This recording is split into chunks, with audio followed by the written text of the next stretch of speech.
Hola a todos. Bueno, volvemos otra vez con las cartas natales de escritores y escritoras reconocidos de la historia de la literatura. Estoy haciendo este video desde el Caribe, desde el calor del Caribe y desde del entorno natural también del Caribe. Yo quisiera como hacer un homenaje a ese mundo natural que también fue parte importante de la poética de Emily Dickinson, un entorno natural muy cercano al hogar paterno. Emily pasa la historia como ser como una poeta recluida en el entorno del hogar. Pasó casi la mitad de su vida o gran parte de su vida sin salir de la casa paterna. Creo que eso ya le da una aura bastante misteriosa, mística, ¿no? ¿Por qué?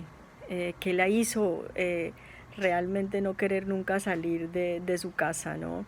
Se comunicaba con muchos amigos por correspondencia, también muy propio de la época. Emily Dickinson pasa a ser una de las poetas estadounidenses más importantes del siglo XIX. Y bueno, mirando un poco su carta, aquí la tengo. Voy a empezar este relato y estos trazos con el nodo norte y el nodo sur, ¿no? Que el nodo norte está en casa 10 y el nodo sur en casa 4 en Piscis, ¿no? El nodo norte está en conjunción con Saturno en Virgo y bueno, ya de inmediato eso me da pie para pensar en ese ejercicio entre lo público y lo privado, el hogar, la vida pública, esa limitante del reconocimiento que tuvo Emily en vida, porque solamente cuando muere son encontrados por su hermana menor 1800 poemas en un armario, todos en libretas tejidas por ella, ¿no? Lo que hace también ya un aura bastante especial dentro de esa escritura, ¿no? Muy doméstica en la que vivió, ¿no? Yo creo que Emily vivió mucho más desde su nodo sur en Piscis, ese hogar inspirado, creativo, como espacio de reconocimiento subjetivo, donde hay un profundo apego a la familia, al padre, ¿no? Uno de los temas que atraviesa la poética de Emily son los temas de la muerte, el renacimiento, una gran preocupación por el tema de la muerte, una gran preocupación por pensar, por cuestionar ese gran misterio, ¿no?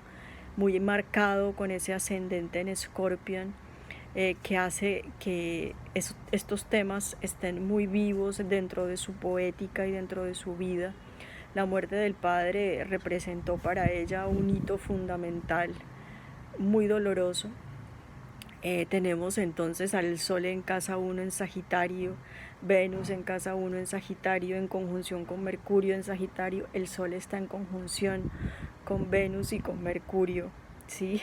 Todos haciendo un hermoso trígono en casa 1, ¿no? Esa singularidad que la caracterizó siempre, que incluso dentro de las formas poéticas nunca se habían visto poemas sin título, rimas disonantes, disformes, eh, mucha escritura breve, directa, ¿sí? Mucho espacio dentro de la hoja en blanco para el juego, para la diversidad en las formas, transgresora de las formas. Emily obviamente iba a pasar a la historia por ser una pionera dentro de la escritura y de lo comunicativo, que definitivamente en la época no se estaba acostumbrado a eso. Muchos de sus poemas, cuando fueron publicados, los corrigieron, cometiendo un error editorial garrafal. Sin embargo, bueno, la justicia de las formas hoy en día hace que eso que en su momento se consideró extraño, hoy en día se aplauda como novedoso. Casa 1, pionera de sí misma también, como son muchos de los escritores que logran construir originalidad, paradigmas fundamentales dentro de la escritura, ¿no? También tenemos en casa quinta la expresión creativa, a Plutón y a Marte en Aries, ¿no? Haciéndole un bello trígono a esa casa 1, que vuelvo nuevamente con el tema plutoniano, ¿no? Ese Plutón, ese Escorpión atravesando esa imagen misteriosa, tanática, ¿cierto? Con la que se reconoce a Emily, siempre su fotografía cuando la buscamos, si quieren pueden buscarla en internet, es completamente vestida de negro, una imagen que ha pasado como a la historia, en esa aura misteriosa, excéntrica, poco convencional también, con la que se le reconoce, ¿no? Que también yo creo que se puede hacer un enlace con un Urano en casa 3, en Acuario, reforzado en Acuario, donde esa imagen histórica de su época no la reconoce como una mujer que nunca quiso casarse, una mujer que definitivamente rompió parámetros de lo femenino, sí, un momento donde las mujeres solo eran maestras. Emily tenía una rutina de trabajo absolutamente postulada, ¿no? Se levantaba muy temprano a escribir cuando la casa estuviera a solas. En los últimos años de su vida nunca quiso casi salir de su habitación, entonces es como si en medio también del hogar hubiera un espacio donde también se fue recluyendo mucho más, en el espacio de la habitación, creo que después de la muerte de su padre, ¿no? Entonces estos temas muy escorpianos, intensos, profundos, esa interrogación por el mundo de la muerte, por el tánatos, por el eros, ¿cierto? ¿Qué sucede realmente en esos procesos de transformación, renacimiento que la vida postula en la vida misma, ¿no? Porque la muerte está en la vida misma.